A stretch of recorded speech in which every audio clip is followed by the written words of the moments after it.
You guys have been begging me to check this animation out all week since it dropped on the 16th, so here I am reviewing Dragon Ball Super Dark Angel Part 3, Brokuta versus Kuro. Now if you need a small, real quick reminder, Brokuta is the fusion between Goku, Vegeta, and Broly all combined together, and Kuro is a dark angel that returns, and they're there on a mission to take him down because he is up to no good. I'm gonna leave a link to my last review in the description below for the first two episodes. Make sure you go ahead and check that out. Let's go ahead and jump into this Dragon Ball fan animation.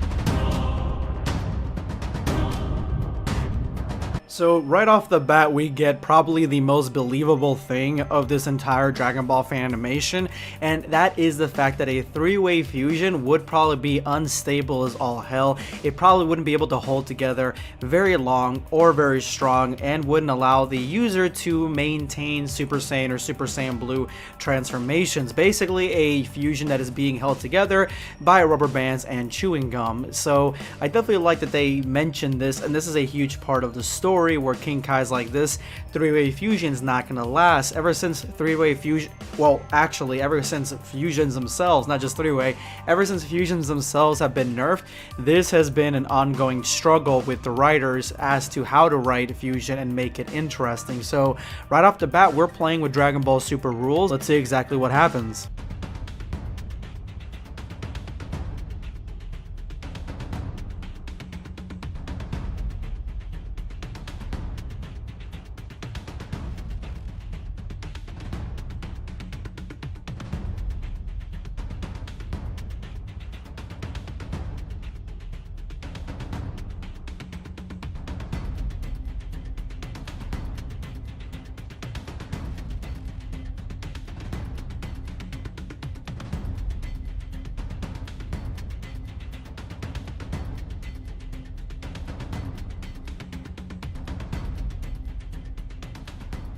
Luckily they have a plan. It looks like we have crashed yet another party for Bulma where she's giving away the Dragon Balls as a prize, which I think is just a crazy prize to give to anybody because they can literally wish for anything. We've seen how strong these things are, but it looks like this fight is happening in another dimension because the only reason they brought Bulma along, Chilai and Krillin, was because she has a wormhole drive, something that goes through universes, which is a really cool technology for Bulma to have. Actually, it is something that keeps her around in the story long enough because at this point in time, to travel between universes, all you need is the ship that Whis has or Whis himself, and unfortunately he's not going to do it all the time. So Bulma being able to invent something at this caliber, it kind of brings her power level of invention up to the main power levels of everybody else who are godlike, because she can push through time and stuff like that. So this is a really cool plot point, mainly because they're going to use the Dragon Balls to stabilize the fusion. Let's see if Shenron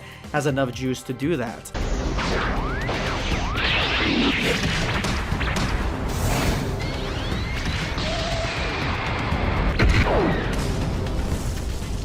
That was a wicked exchange. So what ends up happening is that we see Brokuta and his three-way fusion at play. We see fighting techniques from not only Goku, we see the dodging from Goku, the strikes from Vegeta, and right at the end, the unpredictable nature of Broly. It was a great way to showcase how each one is different and each one affects the fusion. S.L.H, you did a great job doing this all in one sequence, but it shows that Kuro is a lot faster, a lot stronger, and has almost Ultra Instinct, well probably does seeing as how he's an angel, has Ultra Instinct in his grasp, so he's just dodging everything that Brokuta is aiming at him.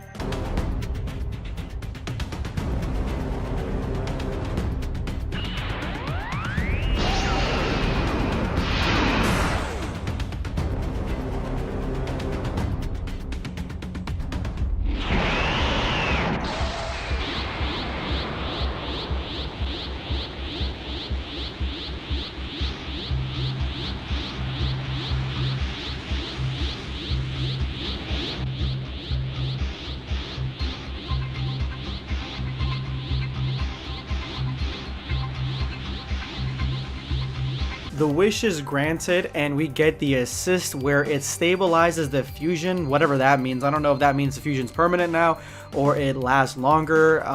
It's a really interesting way to use the Dragon Balls to affect fusion if the Dragon Balls had the power to affect fusion. I'm sure the Cerulean ones would. I don't know about the Earth ones, but what we get after that is a Super Saiyan Blue confrontation with Kuro.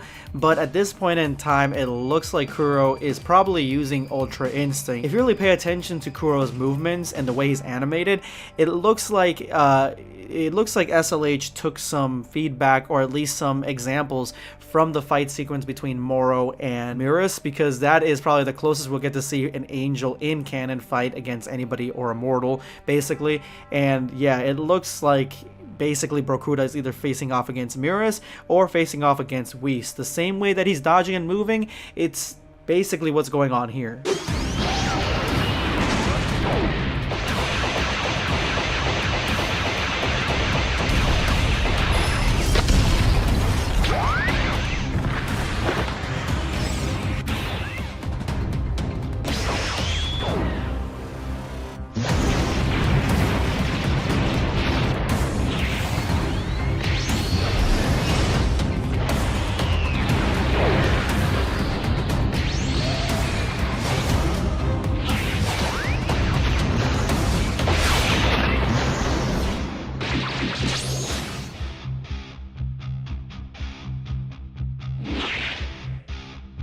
Kuro blasts Brokuta with a tentacle-style ki attack that follows him around and comes in all different directions, almost like a Hydra. Brokuta is attempting to take down these tentacles with just normal blasts or slow him down, but that's not enough, so he's got to go into Keyblades, and it looks like they're like Super Saiyan Blue ki knives, which I think is a nice touch. I definitely am a huge fan of whenever any Dragon Ball character uses ki as a weapon, like a sword or a shield or a spear. That's always going to get me, and I like it here a lot.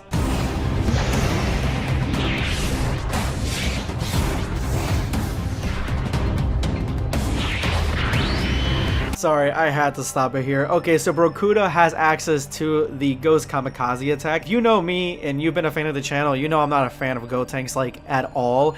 And I think that Ghost Kamikaze attack is probably one of his most annoying and obnoxious attacks. Like, I cannot stand, like, the donut one too. I just can't stand Gotenks at all. And this is like, this caught me by surprise. This is like, I don't know, it looked cool. Like, it basically, they're all Brokutas, but they have access to the ki knives. So let's see how this works out, because he just made himself an army of explodable ghosts. That sounds pretty cool, honestly. That's basically what Gotenks has been trying to do, but I think Brokuta is going to be able to pull it off. Let's see.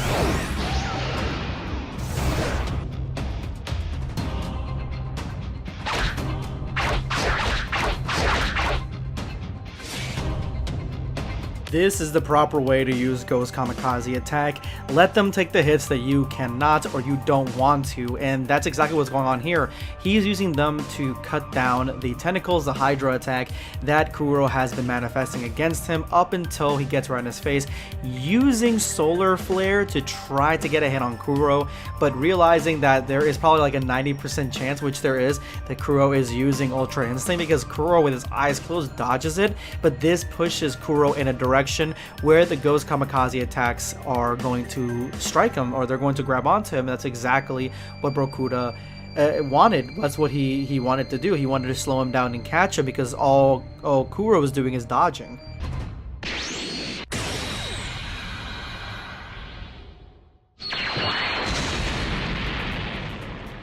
I don't know why I like this line delivery. He's like, I got you.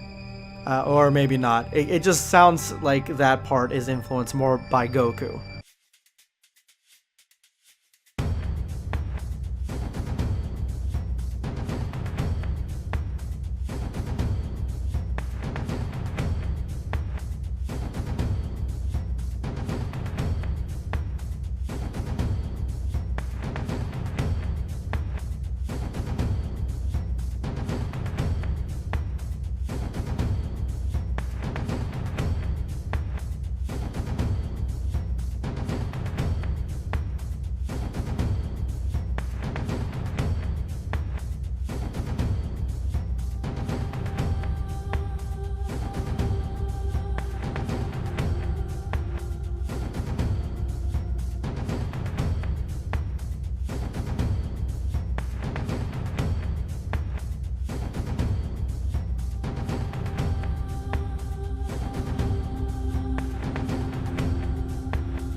a bunch of dialogue here, but basically it's what I was saying. It's the Ultra Instinct that is affecting the battle, because Brokuta should be as powerful as Kuro, if not a little bit stronger, but it's the Ultra Instinct that's giving him a hard time.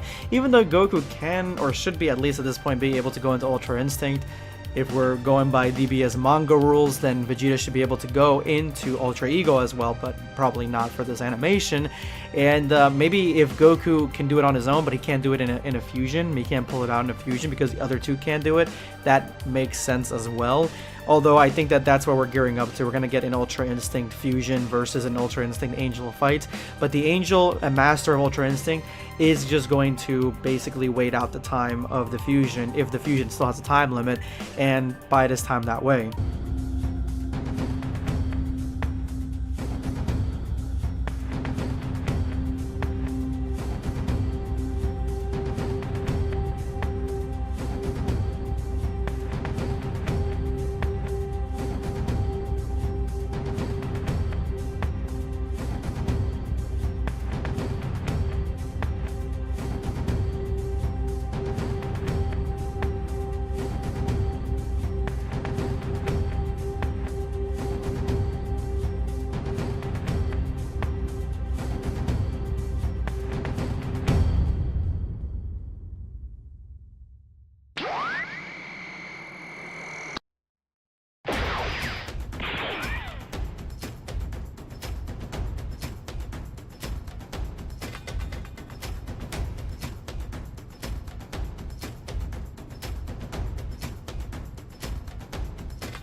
Oh shit, okay, that was pretty cool. So Kuro could have waited out the fusion to defuse, but Kuro is here for a battle. He's having too much fun, so he's not for all that, but he decides to take out the allies that are helping Brokuta, so that way he doesn't have any more surprises in store. And so he destroys the allies. It's a sound plan, it's a strategic plan. You want to take out the allies and the support before you take out the big bad, which in this case it's Brokuta. The big bad is him.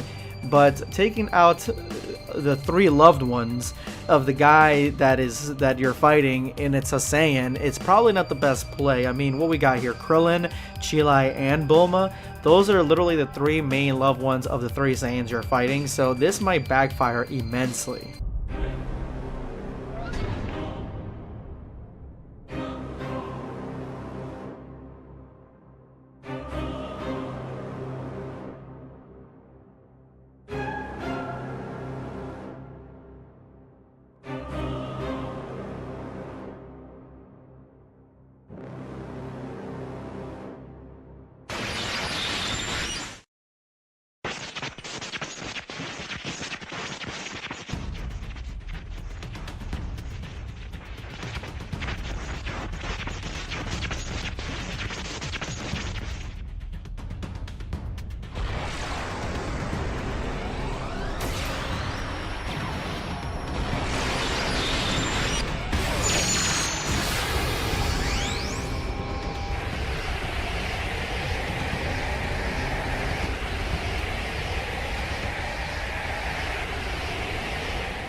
Alright, this is probably one of the most epic transformation sequences that I have ever seen, and Brokuta didn't do anything else more than transform, or at least start using the Ikari form that Broly is so famous for, because he starts transforming in an instant after realizing that more than likely, I mean, unless it's a miracle, some miracle happens, those three are dead, because this is an angel attacking them. I'm assuming that he's not going to miss, or they're not going to be strong enough to defend it and block.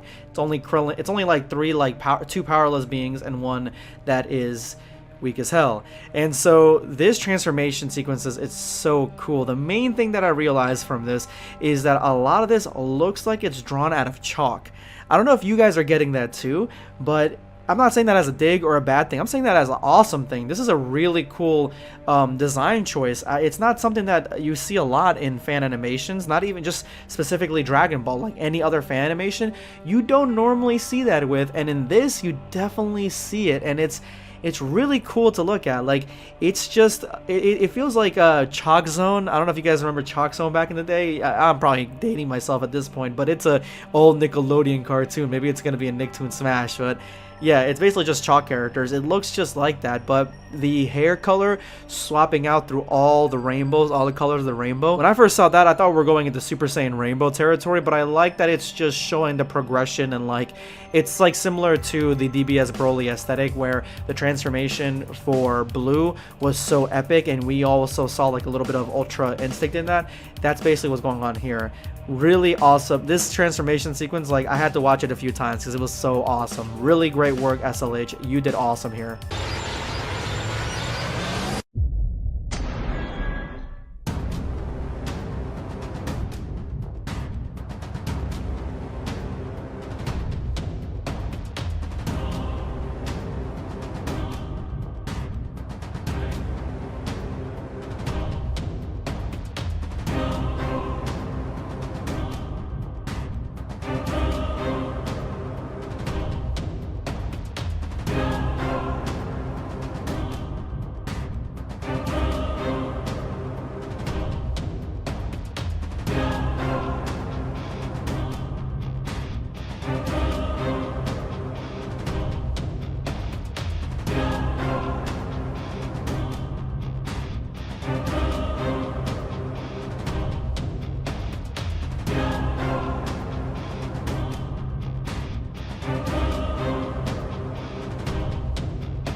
Bro, Ultra Instinct on its own, which is what it is, it's autonomous basically, on its own decided to make itself a bubble of protection. It does that automatically if it feels that it cannot match the speed of the opponent. If it feels like the opponent's stronger and faster, it'll make a bubble. That way it doesn't have to overwork itself. Like, it knows that it can't win, so it makes defensive shield. That's something that Kuro has never had to deal with, so he's also surprised. But Beerus is saying that Brokuta is now this powerful that Ultra Instinct doesn't know what to do with him. Basically, it's not going to be able to dodge.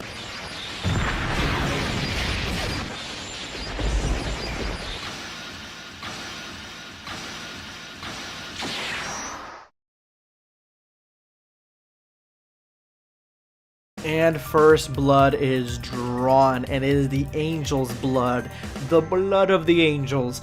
Basically, Brokuta, as you guys just saw, he instantly attacked Kuro, but he can't get through the shield by force. He used instant transmission in that moment. It was very fast, and pops inside the shield and punches Kuro. But Kuro is a monster because he did not know that Brokuta was going to use instant transmission because he's surprised about it, and his Ultra Instinct is just that in tune and so masterful that it dodged that unknowability and barely. That's why he got cut. It's a great ending to a great Dragon Ball fan animation. Guys, make sure to check out the original and subscribe to S.L.H Animation. This is going to be Sunscape signing off. Take care, guys. Subscribe for more content. Or perish.